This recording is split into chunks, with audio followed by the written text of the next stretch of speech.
밖에서 누가 발로 대문을 세게 찬 거예요. 마당 한가운데. 생전 처음 보는 여자가 눈을 내리깔고서는 다소곳하게 서 있는 거예요. 먼지에 기름에 떡진 머리카락이 허리까지 산발을 했는데 그 머리카락 뒤로 보이는 옷이 너덜너덜 낡고 해져 있는 새빨간 전통 홀레복이에요. 저 누구세요? 무슨 일로? 내리깔고 있던 여자의 눈이 외할머니를 휙 쳐다보더니 입술을 양옆으로 벌리며 웃어 보이는데 입술 사이로 드러난 치아가 온통 새까맣게 썩어서 달아 문드러진 거예요. 고개를 들어보니 슬금슬금 그 여자가 외할머니 쪽으로 다가오고 있었어요. 방 안에 자고 있는 외삼촌이 번뜩 생각난 외할머니는 어딜 들어오려고? 저리 안 나가? 그 순간 여자가 쑥 다가와 외할머니를 밀치더니 집 안으로 훅 들어가 버렸어요. 혼비백산한 외할머니가 소리를 지르며 방으로 뛰어들어갔더니 그 여자가 자신의 손으로 아기의 아랫도리를 움켜쥐고서 씨도 없는 놈을 낳았네. 애도 못 낳는 걸 낳았어. 이 집안 배가 끊겼구나. 이 미친 것이 어디서 그딴 말을 씨부려? 아예 여자의 머리채를 붙들고 미친 듯이 잡아당겨서 마당까지 끌어냈어요. 그런데 이 와중에도 여자는 계속 깔깔대며 외할머니를 비웃는 거예요. 급기야 외할머니가 여자의 머리를 바닥으로 내리짓이기는데 어머 어머.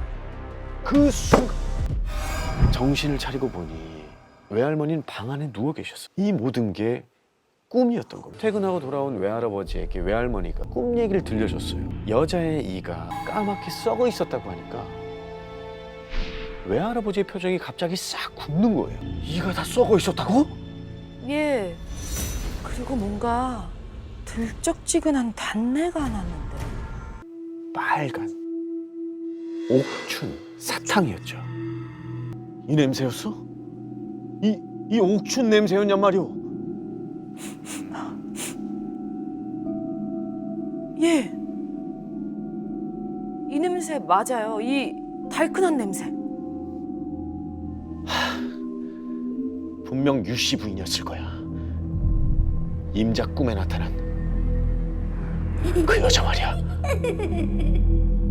유씨 부인. 그분은 바로 외고조 할아버지의 전 부인이었어. 조선시대 말 판서 벼슬을 지낼 정도로 지체 높았던 당시 외가의 유씨 부인이 이 외가의 시집을 오게 됩니다. 이 집 며느리 참 잘 들였다. 온 동네 소문이 그냥 자자했던 거죠. 아휴, 어디 귀하신 분이 손에 물을 묻히겠어.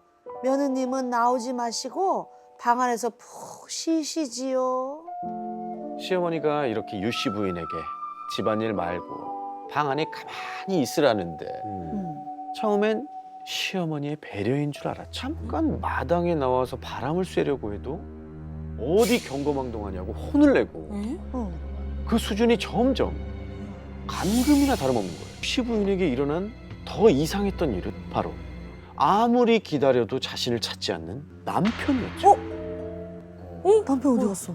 혼인한 지 몇 달이 지나도록 남편 머리털조차 구경을 못한 거예요. 이 모든 일은 시어머니의 계략이었습니다. 이 집에 후처로 들어온 여자였습니다. 처음에 시어머니는 남편에게 잘해줬답니다. 그런데 이 집에 들어와서 아들을 낳고 나서부턴 본처 소생인 남편이 점점 눈에 가시처럼 그럴 수 있죠. 느껴져요. 저 녀석만 없으면 내 아들이 제사를 다 물려받을 텐데. 맞네. 그때부터 남편에게 일부러 밥도 안 주고 갖은 학대를 일삼은 겁니다. 나쁜 사람. 결국 남편은 영양실조로 다리 한쪽을 못 쓰게 됩니다. 아이고. 그런데 시어머니의 횡포는 여기서 끝이 아니었습니다. 참한 유씨 부인이 며느리로 들어오니 이게 너무 못마땅한 거예요. 아유 아드님, 우리 아드님이 제대로 걷지도 못하는 걸 며느님이 알면 어찌 되겠어. 당장이라도 도망가지 않겠어? 그러면서 남편에게 유씨 부인이 있는 안채에는 절대 가면 안 된다고 한 거예요. 떨어뜨려놔. 유씨 부인은 그런 줄도 모르고 낮이고 밤이고 내 난구님은 언제 오실까 문풍지에 구멍까지 뚫어 밖을 하염없이 내다보길 몇 달. 급기야 정신이 이상해진 유씨 부인은 큰 목소리로 깔깔대다가 이런 시까지 읊기에 이릅니다. 내 난군 저고리 문방사우도 여기 있는데 내 난군님만 여기 없네. 몸이 오지 못하거든. 혼이라도 오소서. 이 말을 들은 시어머니가 유씨 부인을 쫓아낼 계획을 세웁니다. 어머.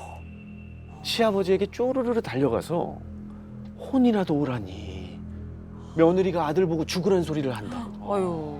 일부러 쌩 난리를 아, 피우고 일을 만드는 거지. 시아버지는 당연히 분노할 수밖에 없었죠. 이 모든 게 시어머니의 계략인 줄도 모르고 시아버지는 며느리가 집안 말아먹는다면서 당장 내쫓으라고 명령을 합니다. 아유. 소방 맞았구나. 그렇게 마당 밖으로 끌려나온 유씨 부인. 그런데 유씨 부인의 양볼이 빵빵하게 차오른 게 입 안에 무언가를 한가득 우겨넣은 거예요.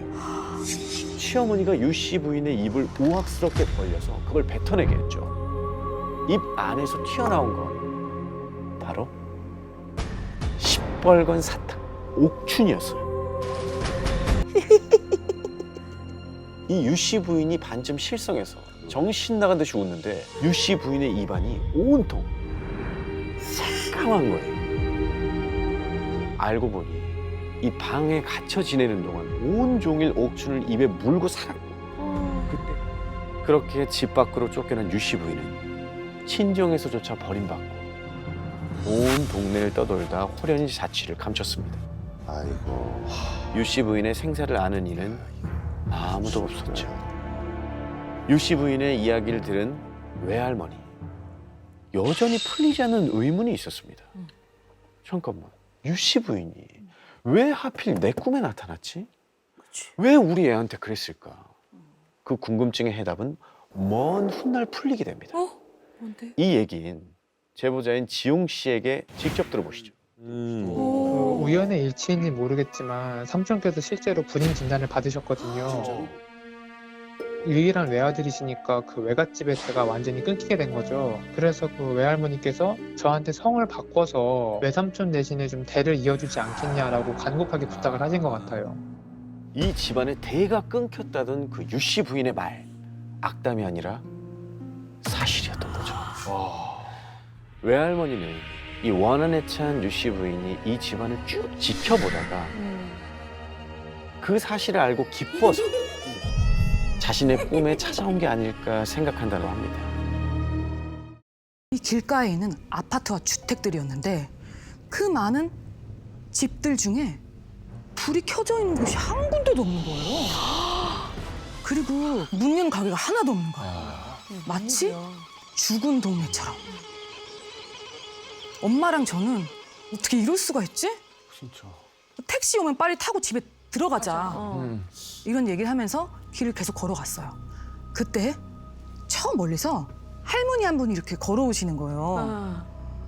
그렇게 어두컴컴한 길에 단둘만 있었잖아요. 엄마랑 저랑. 할머니 약간 차림새가 이상하긴 했어요. 이 밤에 하얀 한복을 입고 새하얀 머리를 쪽을 쥐고는 보자기로 싼 큰 짐을 들고 계셨거든요. 할머니는 우리를 지나쳐서 점점점 멀어지셨어요. 그 순간 팔짱을 끼고 있던 엄마 팔이 엄마도 느낌 이상하구나. 엄마도 느낌 이상해. 떨리는 거예요. 조용히. 너 저 할머니 발소리 들었어? 저 할머니 발이 없어. 발이 없다고? 소리가 들리는 거예요. 저도 모르게 고개를 휙 돌렸죠. 근데 거기에는 아파트 놀이터 그네가 있었어요. 근데 그 그네에 한 여자가 저희가 지나가는 쪽을 향해서 앉아 있는 거예요. 그리고는 그 여자는 긴 머리를 이렇게 풀어헤치고 고개를 푹 숙이고 있어서 얼굴은 안 보였거든요. 근데 새하얀 발과 빨간 구두가 너무 선명하게 보이는 거예요. 너무 무서워서 엄마 팔짱을 끼고 막 빨리 걸어갔어요. 분위기가 이상하네. 그런데 바로 앞에 시장이 하나 나오는 거예요. 가게들도 다 열려져 있고 사람들도 몇 명 오가는 거예요.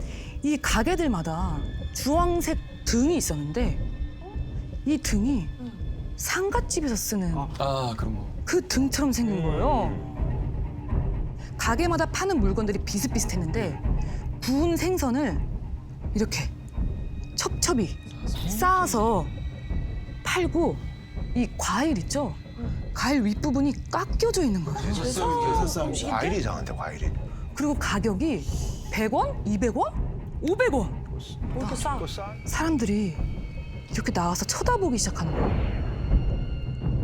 근데 가게뿐만 아니라 이 길을 걸어 다니는 사람들도 엄마랑 저를 힐끗힐끗 쳐다보는 거예요. 뭐지?